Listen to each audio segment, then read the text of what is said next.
Hi hi, ఎలా ఉన్నారు? చూసారా మా సినిమాని? ఎంతమంది చూశారు? చేతులు ఎత్తండి. చూడని వాళ్ళు అందరూ ఇప్పుడు ఈ సాటర్డే సండే అందరూ చూడండి. ఎందుకంటే మా వంశీ గారు బాగా ప్లాన్ చేశారు, రేట్లు పెంచకుండా అందరికి అందుబాటులో చక్కగా పైరసీలకు కూడా అవకాశం లేకుండా ఫ్యామిలీస్ అందరూ తెగ చూసేస్తున్నారు సినిమా అంట, చూస్తున్నారు అందరూ. సో అందరికీ నచ్చింది. నాకు పర్సనల్గా ఈ మధ్యకాలంలో బాగా ఎంజాయ్ చేసిన సినిమా ఇది. షూటింగ్ కానీ, షూటింగ్ తర్వాత సక్సెస్ కానీ, సెలబ్రేషన్స్ కానీ, సో అన్ని చోట్ల అందరి గురించి మాట్లాడేసాం. కంటెంట్ ఏమి కొత్తగా వచ్చింది మాకు. తను ఫ్లైట్లో, చార్టెడ్ ఫ్లైట్లో రాలేకపోయాడు పాపం. మా గెటప్ సీను ఈరోజు కారులో వచ్చాడు. సో పర్టికులర్గా ఈ సినిమా డైరెక్టర్ గురించి మాట్లాడాలి.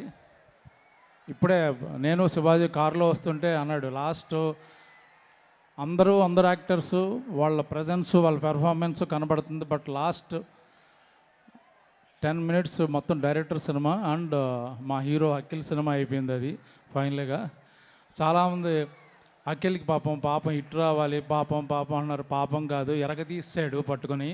ఈ సంవత్సరంలో one of the best 3 performance తీసుకుంటే is going to be 1 award winning performance.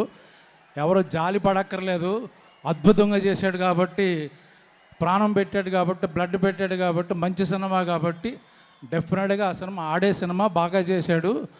చూడకపోతే మీ బ్యాడ్ లక్. ఎందుకంటే ఇంత మంచి సినిమా, ఇంత మంచి క్యారెక్టర్లో, పైగా తెలుగు ఆర్టిస్టులతో తెలుగు సినిమా ఇది చాలా కాలం తర్వాత. ఈ మధ్యకాలంలో మేము డబ్బింగ్ సినిమాలో యాక్ట్ చేస్తున్నామో, మన హీరోలు డబ్బింగ్ సినిమాలో ఉన్నారో తెలియట్లేదు. బట్ ఇది ప్యూర్ మన తెలుగు సినిమా, మన తెలుగు ఆర్టిస్టులు ఆల్మోస్ట్. సో మంచి 24 క్రాఫ్ట్స్కి మంచి పేరు వచ్చిన చిత్రం కాబట్టి ఈరోజున చాలా సెలబ్రేట్ చేసుకుంటున్నాం. పైగా అఖిల్కి ఈ మధ్య పెళ్ళయింది కాబట్టి అందరూ ఆ లక్కు అని చెప్తున్నారు. అలా శ్రీమతి గారు తీసుకొచ్చిన అదృష్టం అని కూడా అంటున్నారు. అది ఒప్పుకుంటాను నేను కూడా.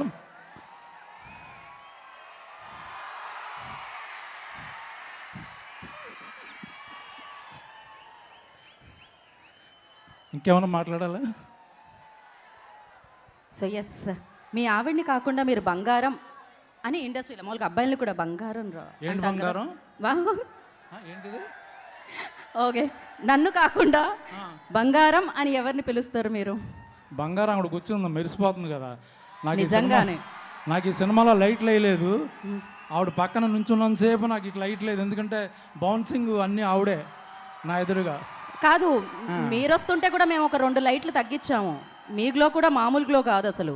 మామూలుగా నాగార్జున గారిని అడుగుతాం ఎప్పుడు కనిపించినా, సార్ డైట్ ఎప్పుడైనా షేర్ చేయండి అని. మిమ్మల్ని కూడా అడగాలి. మీరు కూడా ఇన్ని సంవత్సరాల నుంచి అలానే ఉన్నారు బ్రహ్మాజీ గారు. ఆ బ్రహ్మదేవుడు ఎలా రాశాడో తెలియదు కానీ మీరు అలా సిగ్గుపడుతుంటే లేదు, చక్కగా ఉంది అని చెప్దాం అనుకుంటున్నా, చచ్చిపోవాలని కాదు. సో థ్యాంక్ యూ బ్రహ్మాజీ గారు, thank you so much once again. మీకు ఈ క్యారెక్టర్ ఇచ్చిన నాగార్జున గారికి, ఎందుకంటే ఆయన పాపం ఈ సినిమాకి చాలా కష్టపడ్డారు. అఖిల్ ఆన్ స్క్రీన్లో ఎంత కష్టపడ్డాడో, ఆ లాస్ట్ 1 month ఈవెన్ ట్రైలర్ కూడా రిలీజ్ అయిన తర్వాత ఎలా ఉంది ఏంటి ఒపీనియన్ తీసుకున్నారు ఆయన. ప్రతిదీ ఏం కావాలరా, మీరు డ్యాన్స్ చేస్తే బాగుంటుంది అంటున్నారు. వారేవా మీద అంతే కదా, మీరు అదే కదా అన్నారు. కుంటి దామోదరం డాన్స్ చేస్తుంటే చాలా చండాలంగా ఉంటుంది. ఏదైనా బంగారం డాన్స్ చేస్తే అదిరిపోద్ది, కానీ మళ్ళీ మీ మూడు పాడు చేయదలుచుకోలేదు. So thank you all, see you all. Yes, thank you so much Brahmaji గారు.